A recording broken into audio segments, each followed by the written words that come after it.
आज के इस समारोह के अध्यक्ष प्रिय आशीष जी, सम्मान के निमित्त आमंत्रित अतिथि द्वय श्री भास्कर जी, बहन शशिप्रभा जी, मंचस्थ और इस सदन में उपस्थित विद्वान श्रोताओं और अभी भास्कर जी से एक सप्ताह पूर्व वार्ता हुई फोन पर, तो इन्होंने अवगत कराया था कि हम सिंगापुर आ रहे हैं। जब बहुत श्रेष्ठ साहित्यकार हैं और सुल्तानपुर भी साहित्य की बहुत बड़ी धरती रही है, आज समाज की भी बहुत बड़ी धरती रही है। राजा रणजय सिंह तो खुद बहुत अच्छे साहित्यकार थे और उन्होंने अपनी लिखी हुई अनेक पुस्तकें अपने हाथ से हमको प्रदान की धरती के हमारे भास्कर जी हैं। शशिप्रभा जी के विषय में कुछ कहने की आवश्यकता नहीं है। इनके पिताजी प्रतिवर्ष आया करते थे, स्वस्थ और सामंत नहीं, तो उनसे भी संपर्क रहा। सांसद जी के विषय में अधिकांश जो यहाँ पर बैठे हैं वो उनके शिष्य, तो कुछ बताने की आवश्यकता नहीं है, लेकिन ये जरूर कहने की आवश्यकता है कि किसी का स्मरण हम क्यों करते, उससे कुछ प्रेरणा प्राप्त करते थे।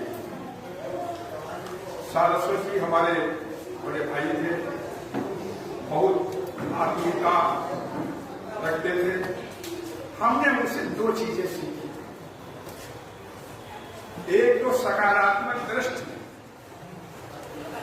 और दूसरा रचनात्मक दृष्टिकोण और कर्मनिष्ठ।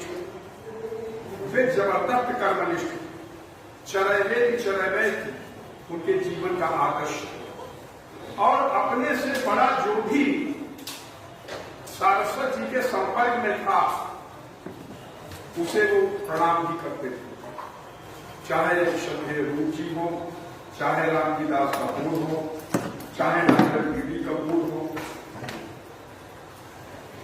रमानंद जी हो, आदि। तो हमने उनसे सीखा कि बड़ों का सम्मान करो और उससे आशीर्वाद मिलता और आशीर्वाद से आगे बढ़ो। रचना धर्मिता के क्षेत्र में वे इतने निष्णात और कर्मनिष्ठ थे कि कब हमको गद्य लिखना है, कब हमको पद्य लिखना है, किस विषय पर लिखना है और कितने समय हमको अध्ययन करना है, ये उनकी दिनचर्या में समय सारणी में समय बिल्कुल समय सारणी टाइम टेबल था उनके पास कि इतने समय पढ़ना है, इतने समय लिखना है और इतने समय जन सामान्य से जो है और सभाओं में जाना। जैसा कि श्री आराध्य जी ने कहा कि उन्होंने उपेक्षित पात्रों पर विभीषण और उन्होंने जो सबसे अच्छा काम किया, जो हिंदी साहित्य में मील के पत्थर के रूप में आज भी स्वर्णाभ है, वो है सनेही मंडल के कवि तो वैलोक प्रकाश। सनेही मंडल के विषय में हिंदी साहित्य के इतिहास का जब हम अध्ययन करते हैं तो केवल दो ही लोगों का काम, एक डॉक्टर लक्ष्मी शंकर मिश्र निशंक का, जिन्होंने सितंबर 1974 में सुगम विनोद नामक एक मासिक पत्रिका का प्रकाशन किया और उसका उद्देश्य था कि सनेही जी की परंपरा का निर्वहन करने वाले जितने साहित्यकार हैं उनको प्रकाशित करना जो वर्तमान में नहीं है उनके साहित्य को प्रकाशित करना और ये छंद की जो यशस्वी परंपरा है इसको जीवन रखना, ये काम मिशन और इसको पुस्तकबद्ध रूप में लेखन का काम श्रद्धेय सारस्वत सनही मंडल के कवि और उन उपेक्षित कवियों को जिन्होंने बहुत अच्छा लिखा लेकिन वे काल कवलित हो गए होते, उनका हम लोग स्मरण नहीं करते, उन्हें सारस्वत जी ने जीवन कर। जब कभी आवश्यकता होती है तो पुस्तक को खोलो, पता चल जाता है केदारनाथ प्रभात जी से लेकर के जितने भी सनही मंडल के वो मिल जाता। आज के इस अवसर पर हम सारस्वत जी को श्रद्धांजलि अर्पित करते हैं और उनका विनम्र स्मरण करते हुए जैसा कि अभी आशीष जी भी बताएंगे, रजनीश जी बता चुके हैं, हिंदी सभा ने एक अभियान चलाया कि जो हिंदी सभा से संबद्ध रहे हैं और हिंदी सभा में जिन्होंने अपना पसीना दिया उनके जन्म स्थल पर जाकर के हिंदी सभा के वार्षिकोत्सव के प्रारंभ उनके जन्म स्थल से ही किया जाने लगा। पिछले वर्षों ब्रह्मावली के अकेला परिवार में हमने रूप दीप और दिया जलाई, भारत भारतीय पुरस्कार उपेक्षित और घोर अंधेरा हम लोग पहुंचे, वहां से हिंदी सभा के पास का शुभारंभ।